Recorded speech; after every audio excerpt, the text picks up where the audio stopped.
मोदी जी की सबसे बड़ी बैसाखी यानी कि चंद्रबाबू नायडू ने आज की तारीख में प्रधानमंत्री को साहिब को ही गुनहगार ठहरा दिया। एक चिट्ठी लिख डाली, 25,000 करोड़ का बिल थमा दिया और आलम यह कि साहिब की सरकार हिला दी।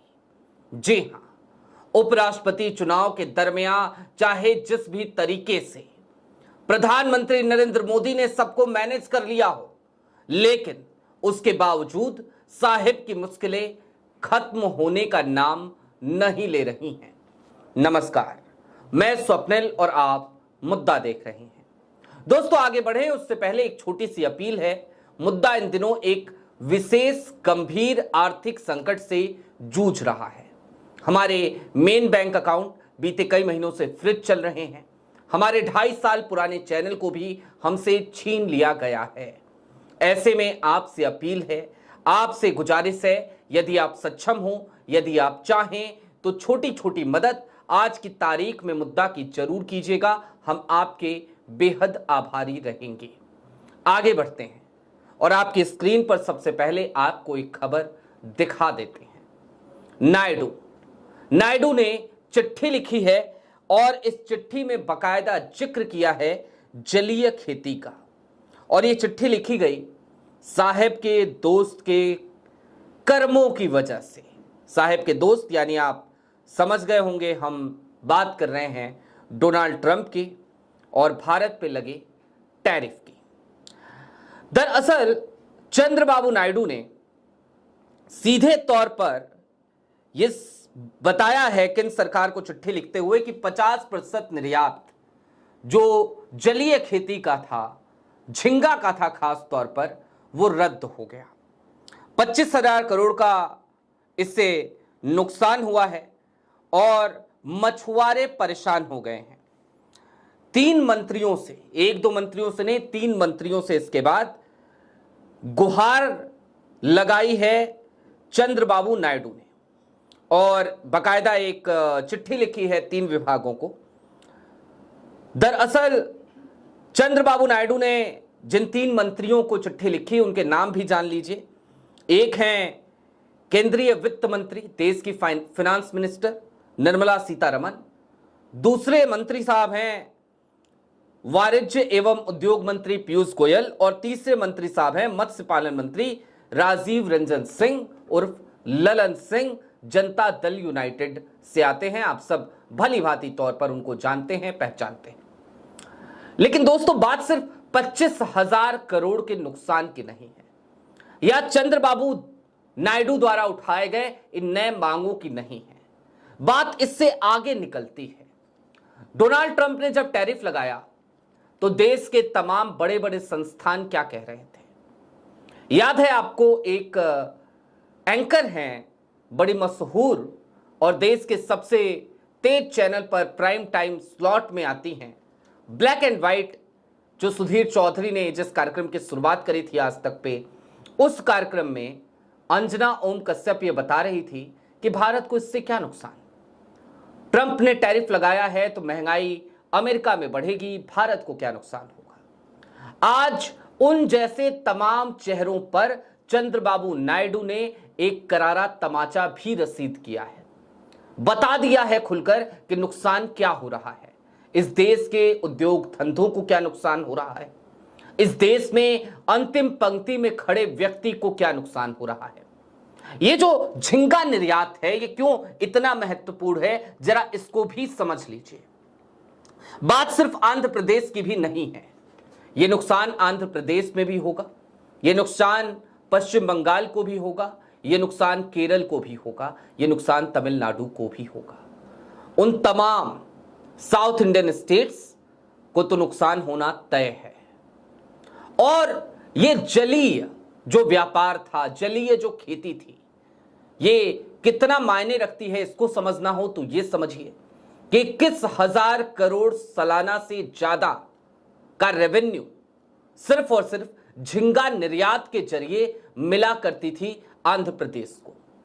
लेकिन साहिब की और साहिब के खासम खास देश के विदेश मंत्री यानी कि एस जयशंकर साहब की मेहरबानी से आंध्र प्रदेश को एक बड़ा नुकसान हो गया है।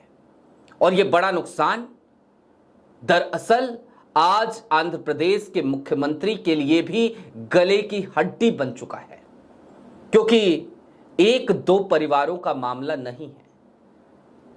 यह मामला 2.5 लाख उन परिवारों का है जो परिवार सीधे तौर पर इस व्यापार से जुड़े हैं, और 30 लाख उन परिवारों का है जो परिवार प्रत्यक्ष या परोक्ष रूप से इससे जुड़े हुए हैं। प्रत्यक्ष तौर पर 2.5 लाख और परोक्ष रूप से भी 30 लाख परिवार। जाहिर सी बात है 30 लाख परिवार यानी कि एक बड़ी संख्या मतदाताओं की। आंध्र प्रदेश की पार्टी है टीडीपी, उसे वहीं पर काम करना है, उसे वहीं पर सत्ता चलानी है। बात इतर है वो केंद्र में भी सहयोगी है, लेकिन मोदी जी की सरकार से बहुत ज्यादा मतलब चंद्रबाबू को नहीं है। चंद्रबाबू को मतलब मोदी जी की सरकार से महज इतना है कि आंध्र प्रदेश के लिए जब भी वो बजट मांगे तो बजट मुहैया करा दिया जाए। इससे ज्यादा कोई लेना देना चंद्रबाबू नायडू को है नहीं। वो अब तक जब जब भी सहयोगी दल के रूप में कार्य किए हैं, उनकी जो कार्य प्रणाली है वो बड़ी सीधी सी है। सहयोगी दल की यदि केंद्र में सरकार है तो वो सीधे तौर पर दिल्ली का बार बार दौरा करते हैं, और जब भी दौरा करते हैं अपने साथ एक डिमांड लेकर आते हैं, रख देते हैं टेबल पे, कहते हैं कि महोदय ये डिमांड है मेरी, इस डिमांड को जरा पूरा किया जाए। आंध्र प्रदेश के लिए मुझे अब इतने पैसों की जरूरत है। यही स्टाइल है चंद्रबाबू नायडू की। और अब 25,000 करोड़ का जो नुकसान उन्होंने बताया, इस 25,000 करोड़ के बदले उन्होंने क्या क्या मांगा। एक विशेष पैकेज तो बहुत नॉर्मल सी बात है जो वो मांगते ही रहते हैं। इसके अलावा उन्होंने जीएसटी में कम रेट की बात की, कहा जीएसटी की दरों को और कम किया जाए, जरा जीएसटी में रियायत देने की बात की। और इसके साथ ही साथ चंद्रबाबू नायडू ने सीधे तौर पर यह भी डिमांड कर दी कि साहब जरा बैंकों के खजानों को अब खोल दिया जाए आंध्र प्रदेश के उन किसानों के लिए जो इस तरीके के उद्योग से जुड़े हुए हैं।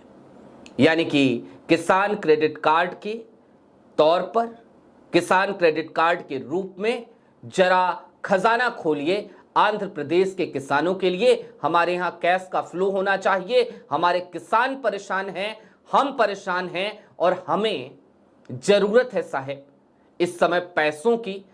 25,000 करोड़ का नुकसान साहब आपने करा दिया।